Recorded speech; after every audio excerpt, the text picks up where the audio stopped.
플라톤은 소크라테스의 제자가 되어 철학적 대화와 토론을 통해 인간의 덕과 정의에 대한 사유를 발전시킨다. 소크라테스가 아테네 법정에서 불경제로 BC 399년 사형당하자 플라톤은 자신의 정치적 이상을 구체화하는 계기로 삼는다. 플라톤은 아테네를 떠나 이탈리아와 이집트, 시켈리아 여행에 나선다. 특히 이탈리아에서 피타고라스 학파와의 교류를 통해 수학적 사유와 영혼 불멸에 대한 사상을 접한다. 고대 그리스의 피타고라스는 구와 원이 가장 조화롭다. 여겨 원의 본질인 무와 무한으로 세상과 우주에 다가선 바 있다. 이데아를 동경한 플라톤은 피타고라스의 원을 계승하여 감각적인 미의 기준을 수학적 비례와 같은 객관적 속성에 둔다. 이 경험은 플라톤 철학 대화편 초기 저작의 형이상학적 구조에 큰 영향을 미친다. 윤리적 질문과 덕의 본질을 탐구하는 초기 대화편의 내용은 소크라테스의 문답법이 두드러져 철학적 결론보다 의문을 제기하는 방식을 취한다. 고향 아테네로 귀국한 플라톤은 40세에 시켈리아의 시라쿠사 참주 디오니시오스 1세의 초청을 받는다. 플라톤은 자신의 이상 국가에 대한 철학을 현실에서 구현해보고자 시라쿠사를 찾지만 디오니시오스의 과두 정치에 비판을 쏟아낸다. 디오니시오스의 격분에 노예로 팔린 플라톤은 자신의 저작을 본 퀴렌의 사람 안니케리스의 도움으로 구출되어 귀국한다. BC 387년 아테네의 아카데메이아를 설립한 플라톤은 대화편의 중기 저작을 통해 독자적 사상을 드러낸다. 이데아론을 중심으로 영혼의 불멸, 정의, 이상, 국가 등에 대한 심오한 철학적 탐구에 매진하여 플라톤 철학의 체계를 갖춘다. 이데아론을 비판적으로 재검토한 플라톤은 BC 360년 이후 존재론, 자연철학, 논리와 같은 주제를 더욱 심화시킨다. 기원전 357년 디오니시오스 2세의 간청으로 망설임 끝에 다시 시켈리아를 찾지만 이념적 차이로 또다시 정치적 실패를 겪는다.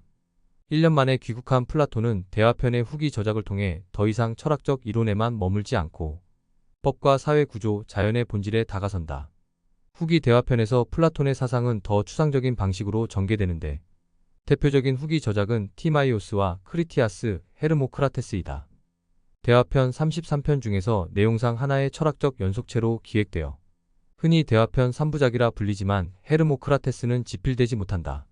티마이오스에서 플라톤은 우주의 창조와 구조, 고대 문명을 다루며 사라진 문명, 아틀란티스를 처음으로 세상에 드러낸다. 플라톤은 아테네의 정치가 솔론을 등장시켜 아틀란티스 문명을 역사적 사실로 뒷받침한다. 역사적 신뢰성을 높이기 위해 아틀란티스의 위치가 헤라클레스의 기둥 너머 대서양에 위치한 대륙으로 묘사된다. 아틀란티스는 거대한 섬으로 중앙의 높은 산과 그 주위를 둘러싼 넓은 평원이 있으며 주요 도시는 복잡한 원형 구조를 갖는다. 아틀란티스의 초기 모습은 플라톤이 추구한 이상적인 사회로 우주의 질서와 조화로움의 기호적 상징이다. 솔론은 사제들로부터 완벽한 사회인 고대 아테네와 달리 소멸하는 물리적 세계 아틀란티스에 대해 알게 된다. 도덕적 타락을 중심 주제로 삼은 크리티아스는 고대 아테네와 아틀란티스의 전쟁과 아틀란티스의 몰락을 이야기한다. 포세이돈에게 주어진 아틀란티스는 고도의 건축 기술과 전문 지식으로 고도의 문명을 성취하지만 포세이돈의 후손들은 신의 본성을 잃는다. 제우스가 탐욕이 가득한 아틀란티스인에게 저주를 내리자 하룻밤 사이에 바다 아래로 가라앉는다. 플라톤은 아틀란티스의 신화를 통해 자신의 이상적인 국가 이론인 철인 정치를 부각시킨다. 물병자리를 배경으로 우리는 2160년간 춘분 새벽 정동 하늘에 뜬 사자자리의 태양을 지켜본다. 사자자리엔 아틀란티스 문명의 추억이 자리한다. 하늘의 기둥인 햄릿의 맷돌은 케루빔의 얼굴로 물병왕소 사자정갈 자리에서 세차주기 25,920년의 물병자리를 지난다. 우주 1년 129,600년의 가을 초입에 들어선 우리는 2044년 상원갑자의 동양정신문명 시대를 맞는다.